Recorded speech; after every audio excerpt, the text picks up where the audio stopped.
Sponsored by Surfshark.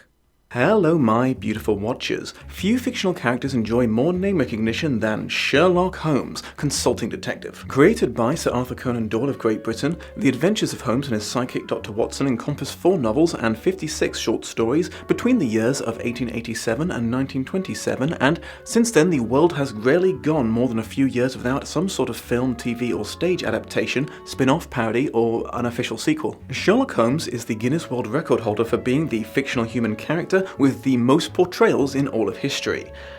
And in the very first book, A Study in Scarlet, there's a multiple chapter tangent about the founding of a settlement of murderous totalitarian Mormons in Utah, and nobody seems to talk about it. This is the debut of the character that would become the world's most famous detective, and he is not in 5 of the 14 chapters because Doyle decided he just had to completely halt the narrative and tell us about this settlement of deadly followers of the Church of Latter-day Saints. But I'm getting ahead of myself. Let me throw out some context. A Study in Scarlet, like most of the Holmes novels, is narrated by Watson in the form of a published journal entry. It starts with Watson introducing himself and his backstory as a former army doctor, and shortly later describes his meet-cute with his soon-to-be BFF, S. Holmes. The mystery, when it's introduced, is pretty much exactly what one would expect from a Sherlock Holmes story. 2 men are dead under mysterious circumstances, bumbling police officers are baffled, Holmes uses his deductive reasoning to extrapolate tons of information from tiny details,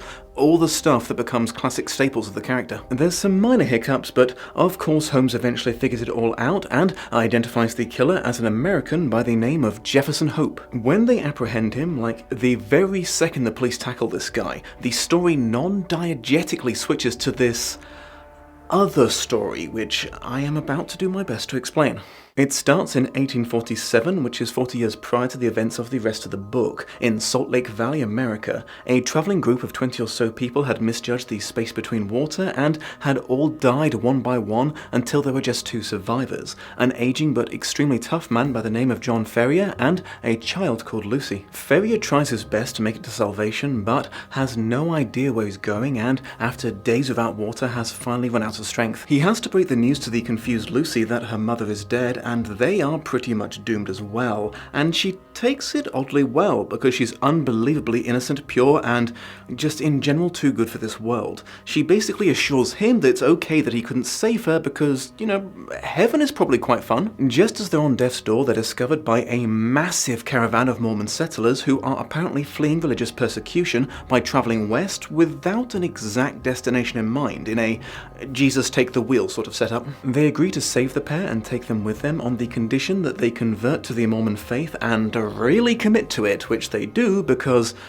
otherwise certain death. Ferrier adopts Lucy as his daughter to keep her safe. Their journey is summarized as being very difficult but successful because Mormons are descended from the English, which according to Doyle gives one extra tenacity powers. They eventually arrive in Utah and establish a town there. Along the way, Ferrier has proven himself to be so tough and helpful they grant him a big plot of land and he builds a pretty successful and profitable farming estate. Alas, things don't stay happy for long, as after a decade or so of self-governance, the Mormon elders go mad with power. In Doyle's words, the victims of persecution turned persecutors, and they don't do it by halves. Things go full 1984 up in this joint. Anyone in town who so much as questions the Church of Latter-day Saints immediately disappears. Then they eventually decide there's just not enough women to go around, as some of the elders only have like 7 wives, so it's very heavily implied they start sending out bands of masked horsemen to attack caravans,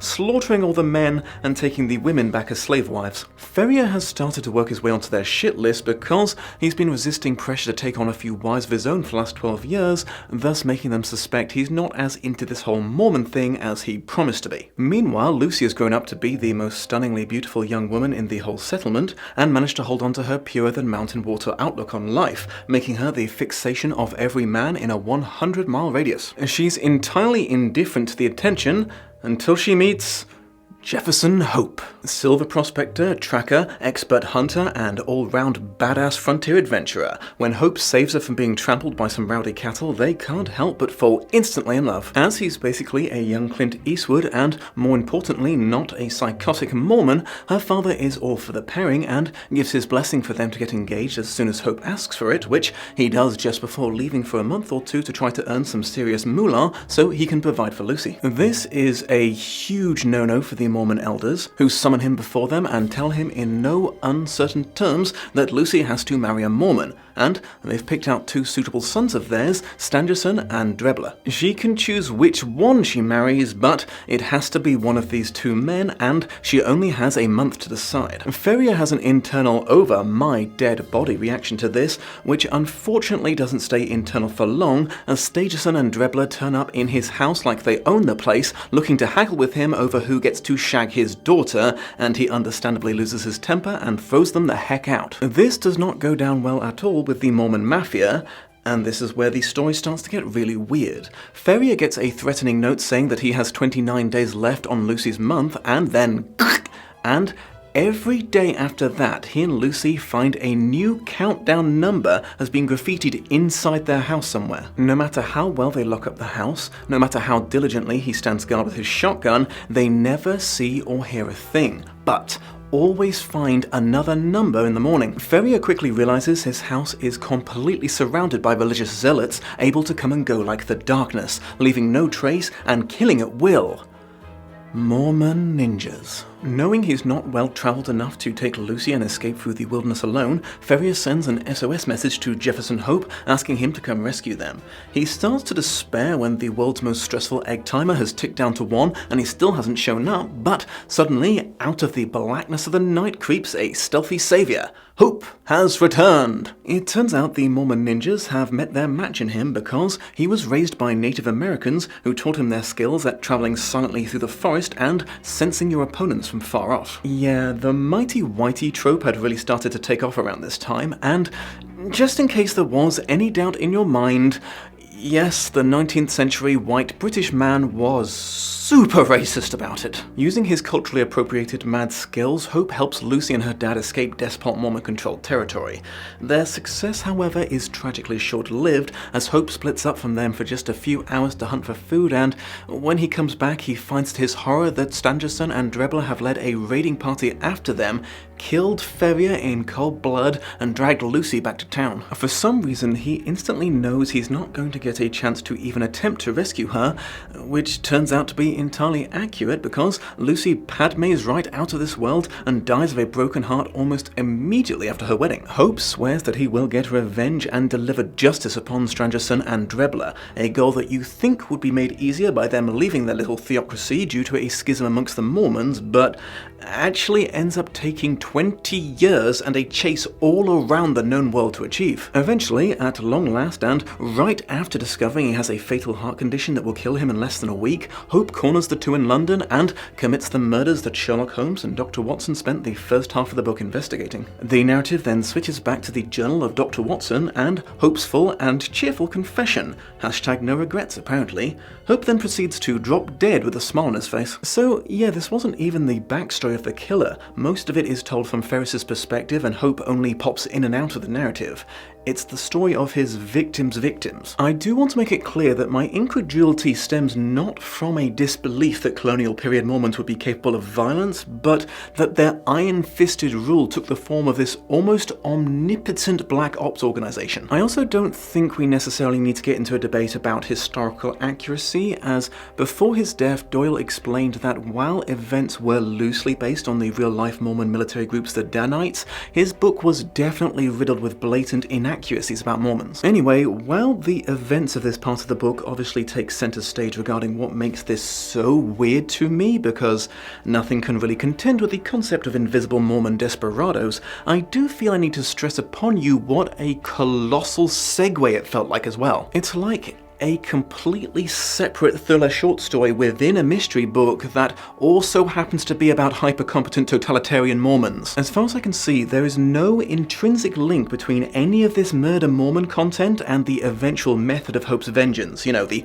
only part of this whole thing that is in any way actually relevant to Sherlock Holmes and the other 2/3 of this book. Don't get me wrong, the method he uses to kill is interesting, but it's definitely not a callback to how they killed Ferris and Lucy, or to their tyrannical rule over the Utah settlement, and Hope's motive isn't something that Holmes uses to solve the case, so it's effectively irrelevant. It does serve to make you sympathetic towards Hope, but I mean, he was a killer, but he wasn't exactly villainized in the story. Holmes certainly never had an issue with the guy. Nothing in this was personal to him. He was just in it for the thrill of solving the mystery, and the occasions where Hope seemed to be getting the better of him only served to entertain him more, so flipping our view of the guy right before the end has no impact whatsoever. The really funny thing is, despite everything, how bizarre parts of the concept felt and how crazy out of keeping with the rest of the book it was, I have to confess that due to Doyle being an annoyingly good writer, it's still a pretty darn solid little story. You feel for the characters, the death Mormons are legitimately terrifying at times, and the tragedy of it hits you pretty hard. Thank you for joining me, my beautiful watchers. Before I fade back into the darkness, mumbling incoherently about how not enough people acknowledge the subject of today's video, don't forget, if you would be so good, to top up my channel's shield against the ravages of the YouTube algorithm by leaving lots of likes, comments, and maybe even a share or two if you really liked it. If you're new here, consider subscribing to be kept up to date with new content, and if you'd like to watch some exclusive videos or claim episode requests or Discord rewards, be sure to check out my Patreon page. And now, a word about our sponsor. With so much of our professional and social lives being entirely dependent on online connections right now, it's more important than ever to take internet security very seriously. Individuals, corporations, and even governmental bodies all seem to believe that they have the right to harvest our information to use or to sell to someone else to use. Utilizing a VPN like Surfshark can prevent this by encrypting all of your incoming and outgoing data as it passes through one of their worldwide servers. As crazy useful and important as that is, I have to confess I'm often more obsessed with the fun additional advantage of these servers, which is they change where you appear to be located around the world when you visit websites. Programs that aren't available on Netflix or other streaming services in one country due to distribution rights might well be there in another, so firing up Surfshark can often unlock a treasure trove of formerly out of your grasp entertainment. Surfshark is very reasonably priced, but to make things even better, for a limited time you can get 83% off a 2-year plan and 3 extra months for free. All you have to do is use my link to go to surfshark.deal/Dominic Noble. This special offer makes your subscription just $2.21 per month and allows for Surfshark to be installed on all of your devices, so complete security and sweet freedom from geo-blocking nonsense is just a click away. Again, thanks for listening to me ramble about this entirely inconsequential literary subject, my beautiful watchers. Please take care of yourselves out there in these troubled times, and I will see you soon. Joseph Smith. Joseph Smith. Mormon combat!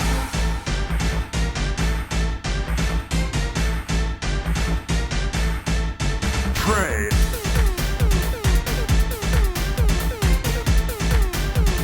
Mormon combat!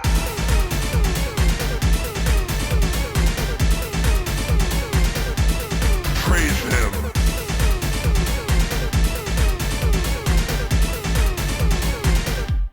Praise him.